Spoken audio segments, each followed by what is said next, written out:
Buenos días, queridos hermanos y hermanas de Lumen 2000. Iniciamos este día un nuevo formato. A este día tenían la Santa Misa, pero se ha cambiado de horario y entonces a esta hora vamos a reflexionar el Evangelio, que siempre es el pan de la vida, que, que nos alimenta, que nos nutre, que nos transforma, porque la palabra de Dios es viva y eficaz. Así como la semilla que cae en tierra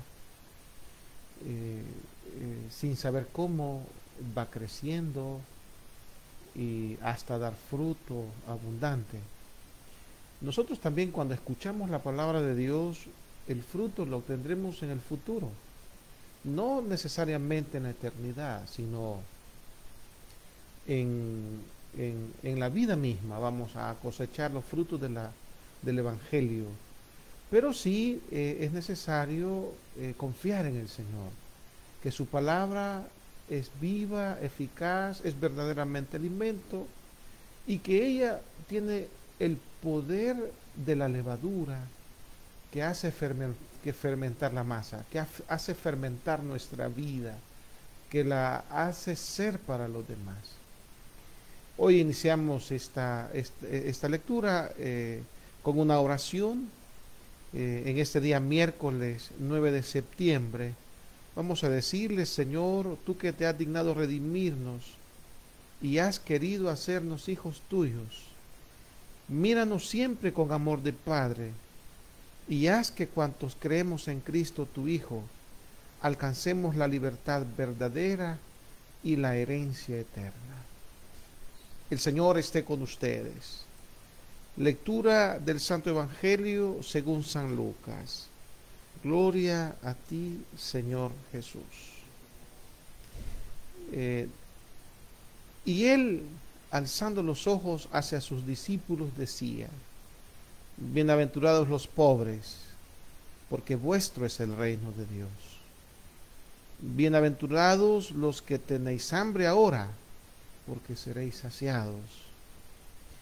Bienaventurados los que lloran ahora, porque reiréis. Bienaventurados seréis cuando los hombres los odien, cuando los expulsen, los injurien y proscriban su nombre como malo por causa del Hijo del Hombre. Alégrense ese día y salten de gozo, que su recompensa será grande en el cielo, pues de ese modo trataron sus padres a los profetas. Ay de ustedes los ricos, porque han recibido su consuelo. Ay de ustedes los que ahora están hartos, porque tendrán hambre. Ay de los que ríen ahora, porque tendrán aflicción. Ay cuando todos los hombres hablen bien de ustedes, pues de ese modo tratan sus padres a los falsos profetas. Palabra del Señor. Gloria y honor a ti, Señor Jesús. Queridos hermanos, estamos en el Evangelio de San Lucas y este es el sermón el sermón que Jesús dio, que le llamamos la carta magna de los cristianos. Hay otro sermón famoso que se dio en el Cerro de las Bienaventuranzas. Y, y, y, porque así dice San Mateo, que subiendo al monte se sentó y comenzó a enseñarle a la gente y les decía: bienaventurados los pobres de espíritu, porque de ellos es el reino de los cielos. San Lucas, sin embargo, presenta el mismo discurso, pero no en un cerro, sino en el llano. Le llaman el discurso de Jesús en el llano. Hay mucha gente que ha venido a buscar a Jesús. Y el Evangelio de San Lucas dice que hay que Jesús predicaba, pero no dice qué predicaba. Hasta el capítulo 6 comienza a decirnos qué es lo que les predicaba. Y entonces da 4 bienaventuranzas y 4 ayes. Y dice él, bienaventurados los pobres, porque de ellos es el reino de los cielos. Fijémonos en los verbos, pobres y reino. Los pobres, los que no tienen nada, los que lo esperan todo de Dios, los que no tienen una seguridad humana, tienen a Dios como el seguro de su vida. Acordémonos que Jesús decía que no nos preocupáramos por el mañana y ponía como ejemplo a los pájaros del cielo y a las flores del campo, que Dios las alimenta y Dios las viste. Y dice, así deben ser ustedes, desprendidos, confiando en su Padre que no los abandona nunca. Pero además nos quiere decir que no podemos ser dichosos con indiferencia hacia los demás, hacia los que sufren, hacia los pobres, los que no tienen que comer. Nadie puede llamarse cristiano si no comparte con nosotros. Nadie puede decir yo soy discípulo de Cristo con indiferencia. Porque ellos, los pobres que experimentan todos los días la providencia divina, nos van a recibir en el reino de los cielos. Así en la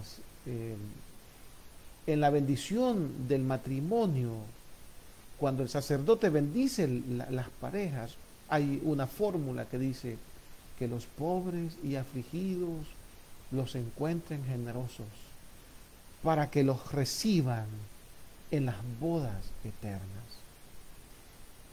Si nosotros no somos totalmente pobres porque tenemos algunos bienes, debemos volcarnos con los pobres.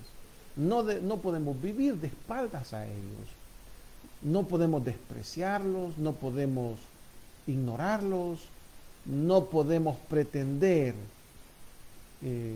ir hacia Dios odiando a los pobres. Los pobres, como va a decir el Papa Francisco, son lugar teológico de encuentro. Cuando yo encuentro un pobre y le brindo mi amistad, le brindo mi sonrisa, le brindo mi compañía, yo estoy encontrando a Cristo.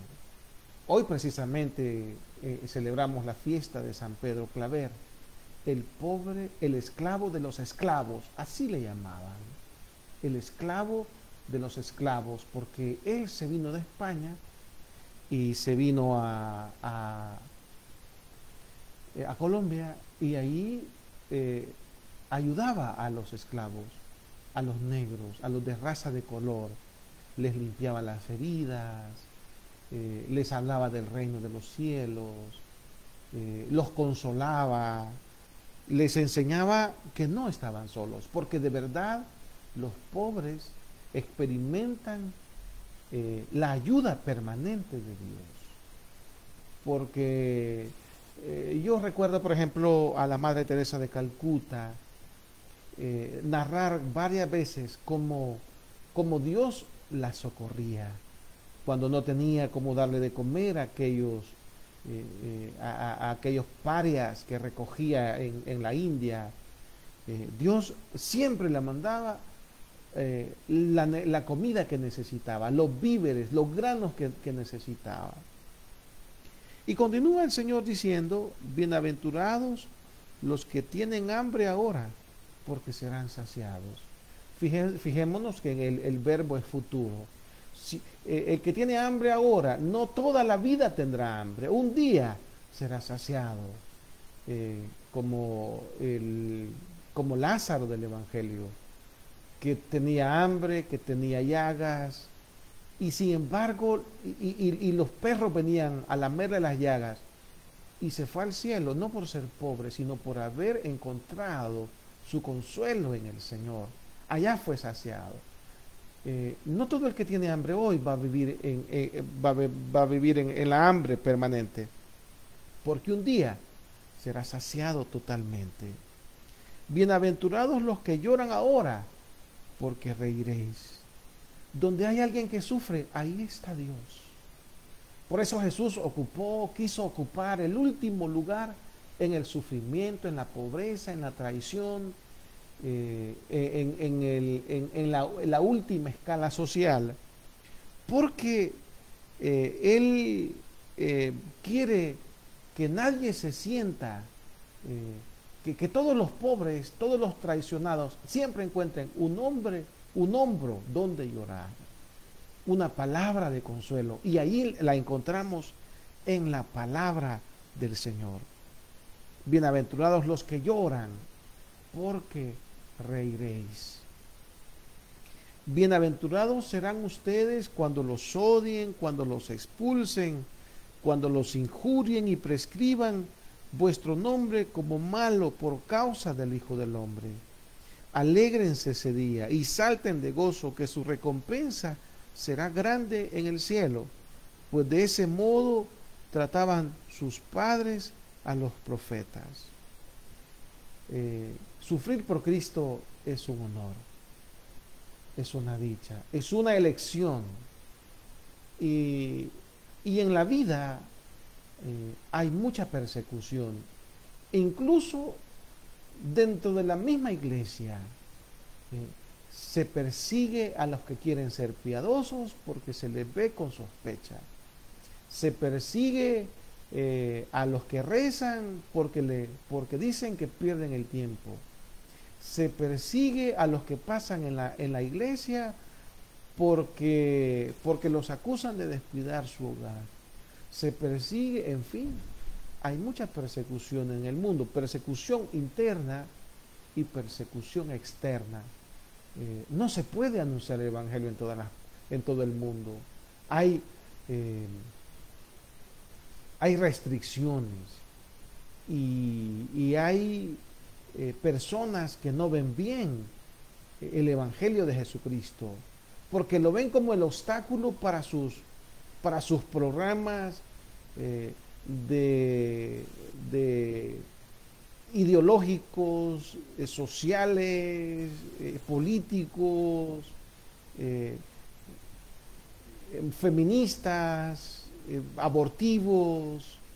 Y la iglesia se para como un guerrero dispuesto a seguir luchando por la dignidad de la persona humana desde el momento del nacimiento.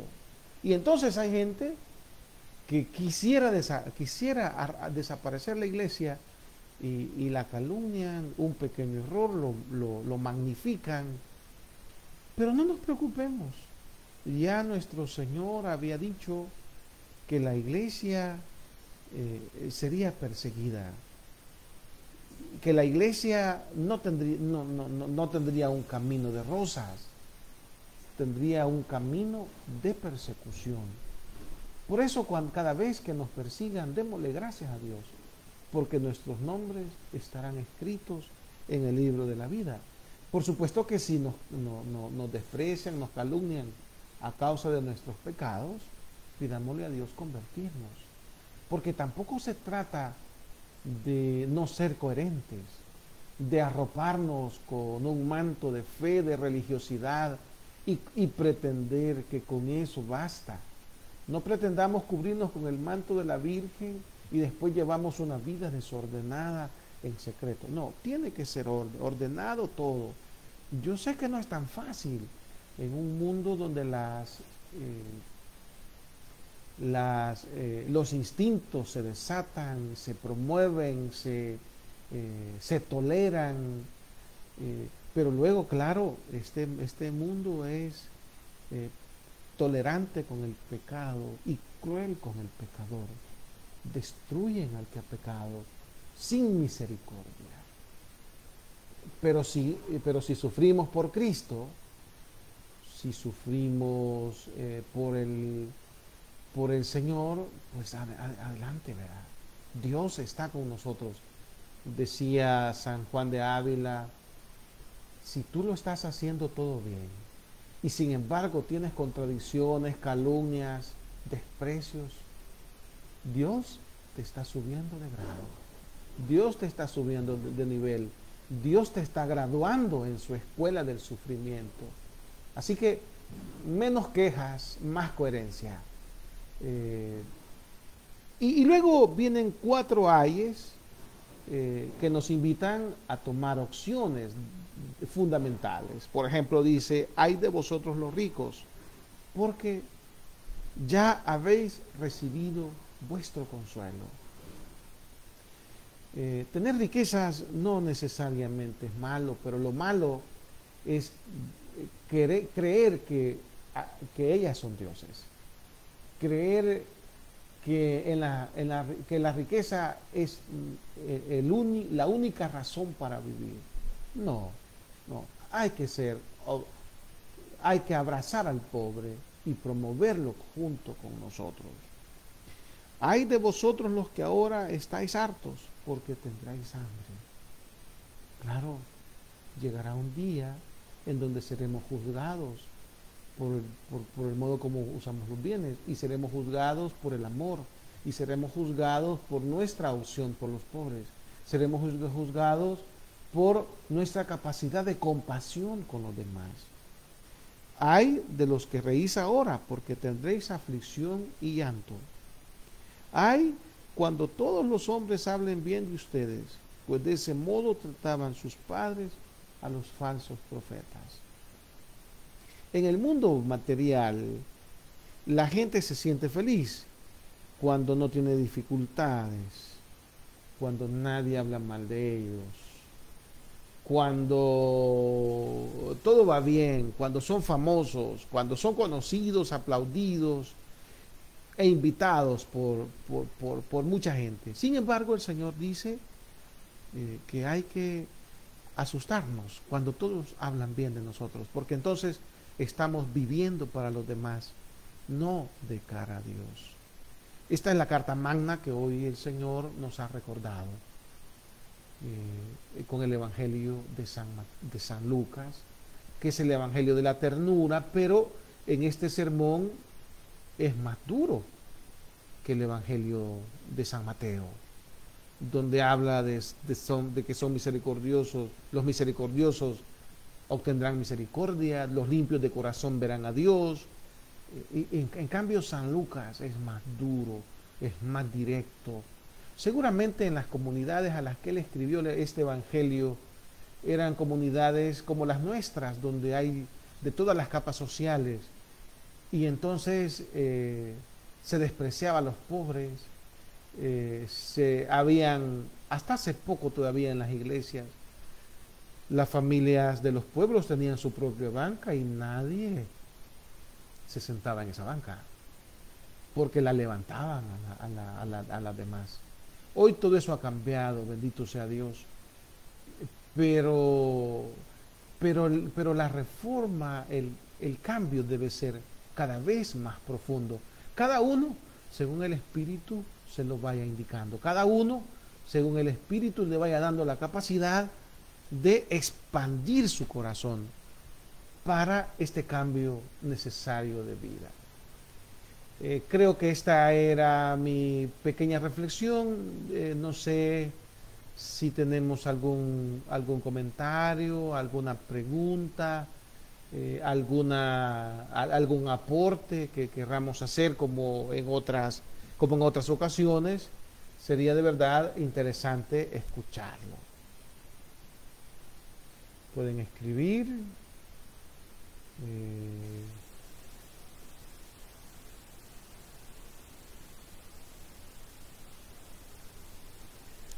Si hay alguna pregunta, pueden escribir, pueden mandar el comentario.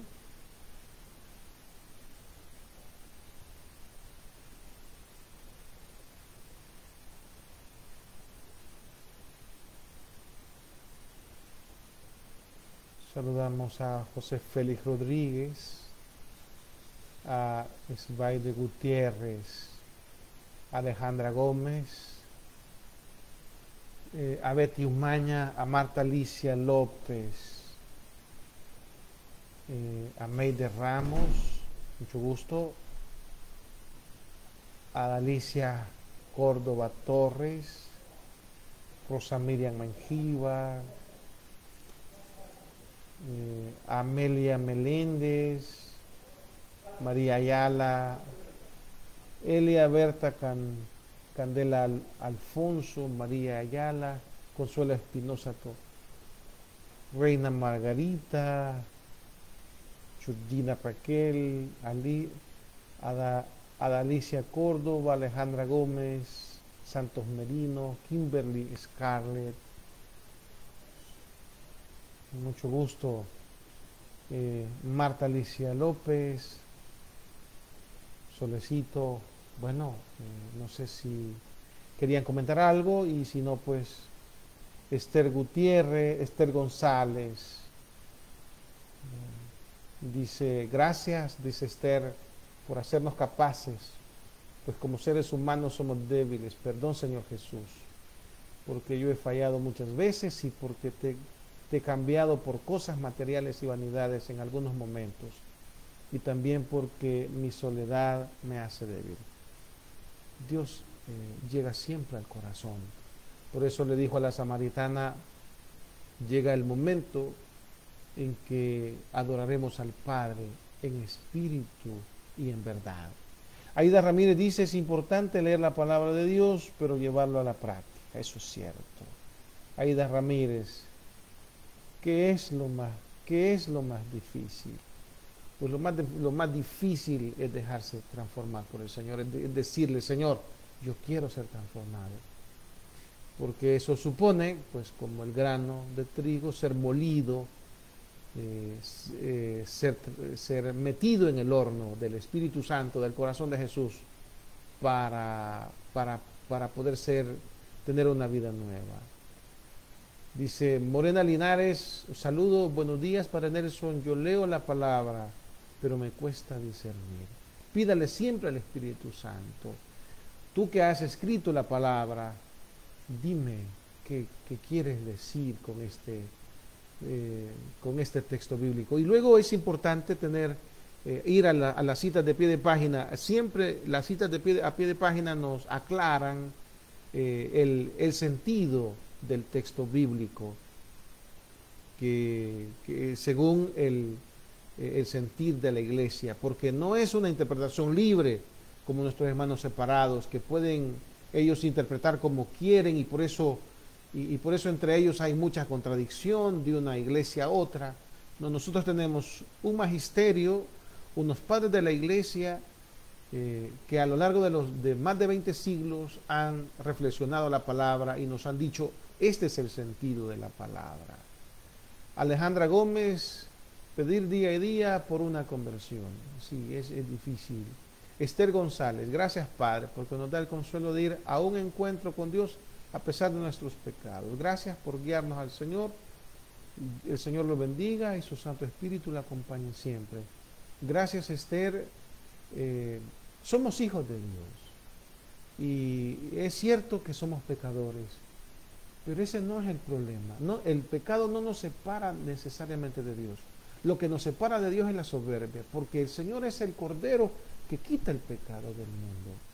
Cuando nosotros le confesamos al Señor nuestros pecados con arrepentimiento, vamos al sacerdote, nos da la solución y estamos limpios. Para hacer oración, lo único que hay que hacer es abrir el corazón y decir, Padre, aquí estoy, soy tuyo, para ti nací. ¿Qué quieres, Señor, de mí?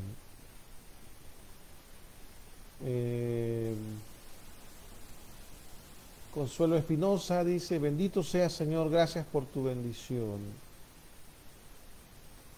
Alejandra Gómez, las palabras muy fácil de decir, pero a la hora de actuar es cuando nos parece difícil, pero hay que actuar de la mejor manera.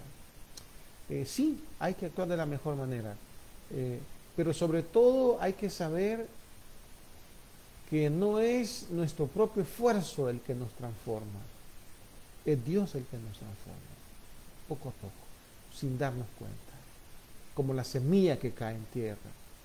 Y a veces necesitamos ser operados, como dice el Señor, yo, dice el profeta Ezequiel, yo mismo abriré vuestros sepulcros y os sacaré de vuestros sepulcros y arrancaré de vuestro pecho el corazón de piedra y les daré un corazón de carne.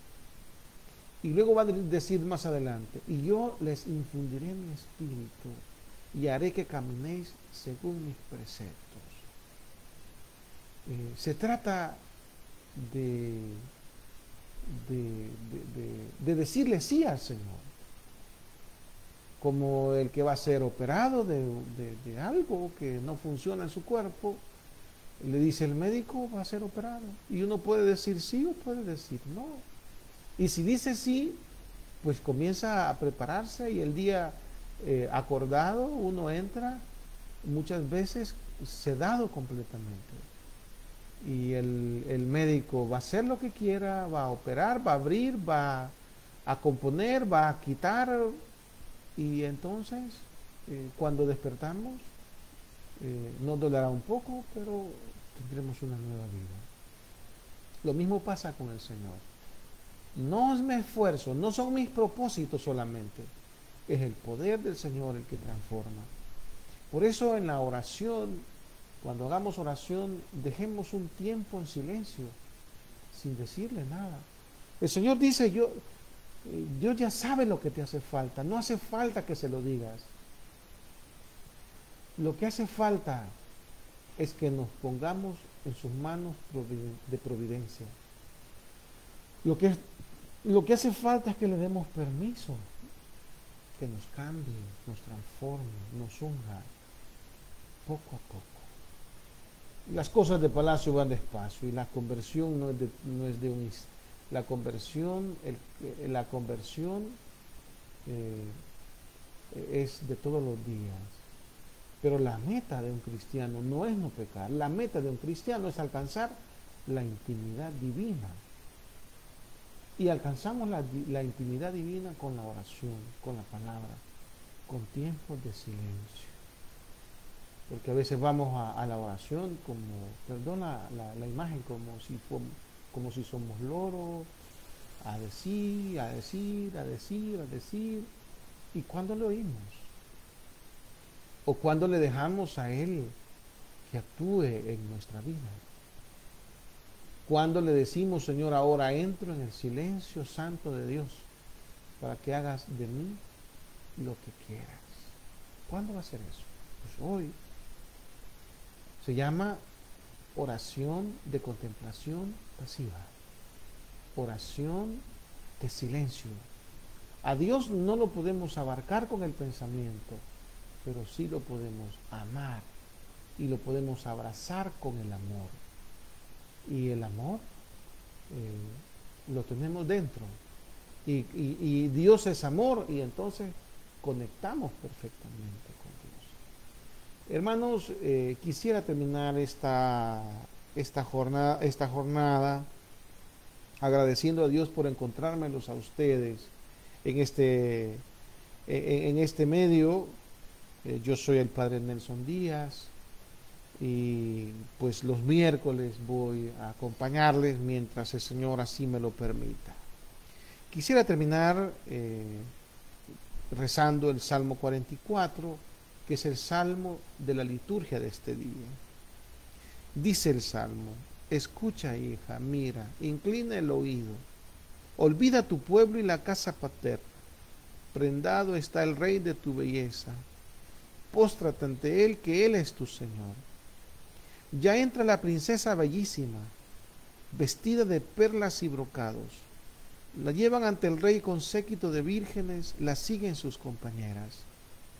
Las traen entre alegría y algazara, van entrando en el palacio real. A cambio de tus padres tendrás príncipes, que nombrarás por toda la tierra. Gracias, Señor, porque estás enamorado de nuestra alma, de nuestra vida, porque nos has adornado con los velos de la fiesta, del bautismo, de la confirmación, de la Eucaristía. Concédenos, Señor, entrar en tu presencia con humildad. Permítenos purificarnos. y ser templos vivos del Espíritu Santo. Yo bendigo a estos hermanos míos en el nombre del Padre y del Hijo y del Espíritu Santo. Amén. Dios los bendiga a todos, queridos hermanos, y gracias a Lumen 2000 por abrir estos espacios de reflexión en línea. Dios los bendiga, que pasen un feliz y santo día.